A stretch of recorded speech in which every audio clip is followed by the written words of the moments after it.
to an average building? We said that they are 30% less, I think.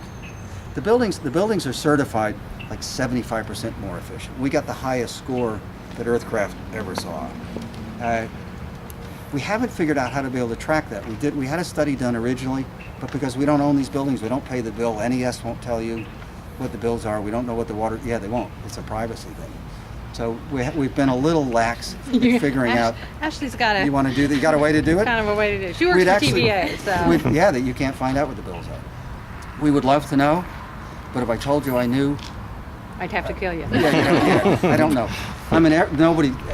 We think they. Well, I'll give you a little story, a little anecdote. This much I do know. When we first built the building and we put these first 20 units up, we were investigated by the gas company. Yeah. I was going to get you to tell that story. We were investigated by the gas company because they thought we were stealing gas. And we had to explain to them, no, we just don't use much. And once they qualified that, they put us in their newsletter. Actually, Metro Stormwater had us, we were a demonstration site for Metro Stormwater, how to handle their stormwater. One of the things that's interesting too about the stormwater is this is an easement. All of our stormwater abatement things are actually easements to the city. So that they want to make sure that the sites, that it keeps working.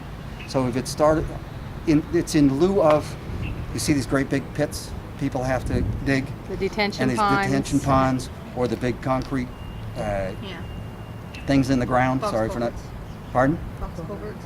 Box culverts and other methods for retaining your stormwater, because we're doing this in lieu of that when this is a much better approach. But we're doing it in lieu of, we got permission that way to do it. We had to deed all of this, all of our stormwater system to the city. Now, how did this, because you said that all of these areas are calculated to take the runoff from Yes. the roof. How did it fare during May's floods? Fine, we were dry. Now that was a lake. But you have to think too that whenever you're thinking about May's flood, that was an anomaly. Yeah. Right. So, what happened anywhere isn't necessarily it's not hooked to Beyond worst case. yeah. It's not a Measure? no, it doesn't. One doesn't lead to the other. There's not a relationship between the two. I was trying to think Stands of alone. a type of research and how causal. It wasn't causal. Well, I will add that I went out to Ellington to see how the rain gardens out there and all of the stream renovation that we did that restored the natural geometry and the natural filtration on the tail end of the storm while the floodwater was all the way up almost Edmondson Pike along 7 Mile Creek, and while all the basins were full and nothing failed and nothing got scoured out.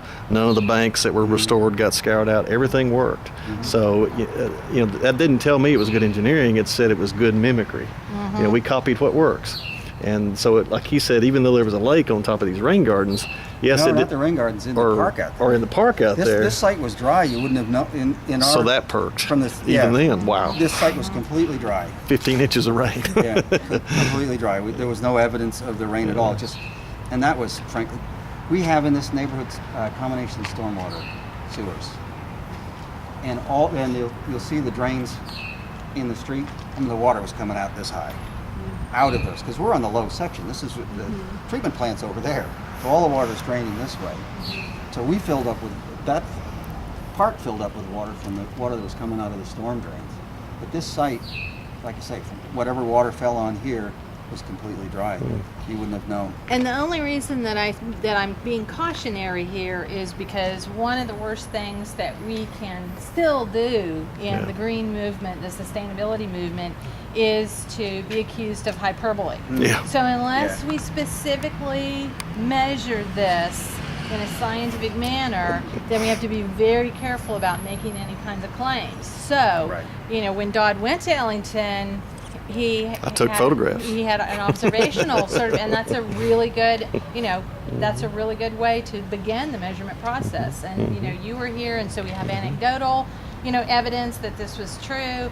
It would be really interesting as a capstone project, I think, to be able to measure runoff off this site and see. If you could figure out how to do it, maybe measure the amount of water that's coming down the drain pipes or something like that. Well, and I co-teach with an engineer, so I'll bet she could help us figure out. You hear that, something Sandra? too. So if anybody's interested, but go ahead. Okay. Now, as far as I have one more Yes, question. please, ask a With question. these being flat, in 2005, how popular were green roofs? And if you could go back, would you consider that in your design? They were real popular. Well, how popular? We wanted to do a green roof. That building right there was going to have a green roof on it. We couldn't afford it. Now the prices have come down. The prices on all of these things have come down. To do the green roof up there was like $85,000. The EPDM? Pardon? EPDM? Everything's EPDM, yeah, and it's all white, and which makes a huge difference.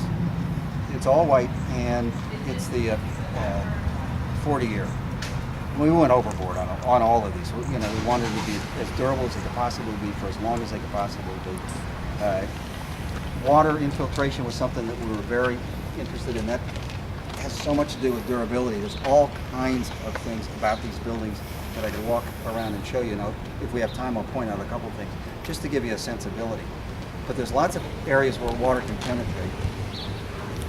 There's lots of areas that water can and does penetrate a building in typical construction.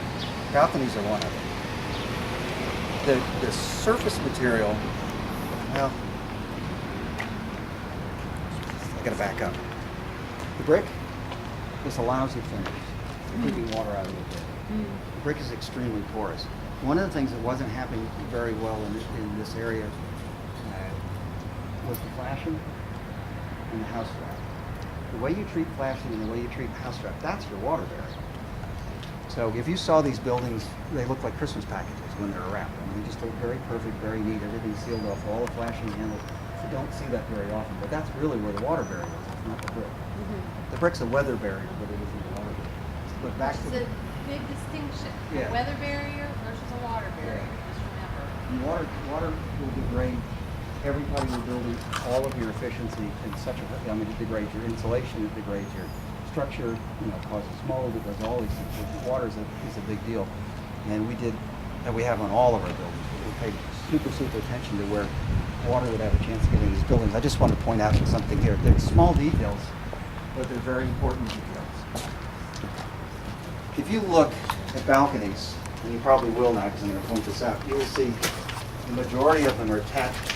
What's happened is the brick or the siding's interrupted, and the balcony goes through the brick and the siding and interrupts it. But on these, the only interruption is a little 3/8 piece of steel. You see this right on the edge? These were designed to have a minimum penetration through the brick. Not an accident. There was very much forethought into that, so we weren't breaking up the brick. So even when we build a deck next to the house, we put posts next to the house, and we build a deck in front of the house. We don't attach it to the house. There's something else I wanted to show you too, but that little detail is part of what you pay attention to. Water is manageable, but it's not always predictable. Years ago, we built a house. There was water getting inside. There was water getting inside the house. You know what the casing is around the door? Well, the trim carpenters had split the casing. I guess they didn't have a piece long enough. And they did it very nicely. They beveled it, so the water would shed off. You couldn't see it once it was painted. But the air pressure is so much different on the inside of the house than it is on the outside of the house. The water was running down that casing and sucking back in. It was amazing. So it's kind of an anecdote, but you have to be real careful with the water. The front of these buildings have a recessed entryway, and that recess is actually over living space underneath. Another one of those, this is an area where you always get water in the building. That's another place that you always get water in the building. There's very few ways that will last a long period of time that will keep the water out. So we actually built stainless steel pans. You can't see them because they're underneath everything, but we built stainless steel pans that go up the sides, up under the door, and actually you can see the front of it because it's a tray that comes out and goes down over the brick. So as the mortar absorbs water, as the materials are subject to a lot of moisture, that water will run into that pan and then out of the building instead of running into the building. That kind of a leak you don't see for a long period of time, but it starts to degrade the building. So in 20 or 30 years, you start to have termites, you start to have rot. And so those kinds of details are all over the place. I have a question Go ahead, about sure. the pervious pavement. How often would you need to get that repaired or redone, and what is the process? We haven't discovered yet what that is. We vacuum it about once a year, which is that's all that's required, and it's still the water still goes through it. So that's really the only measurement that we have. There isn't any industry guidance that I'm aware of. Where'd you go? There isn't any industry guidance that I'm aware of that tells us. I know at when it'll MTSU stop. they're testing Yeah. ways when you have, because I mean sometimes they do get clogged. They are researching heavily right now How to- yeah. ways to effectively clean them. Yeah. So we don't have any more information than the industry does, but we keep our eye on it. Because it does crumble like this, so we start to vacuum. So we do vacuum it to help keep it clear. But as long as the water is going through it, and you can see the water going through it, so it's not hard to measure.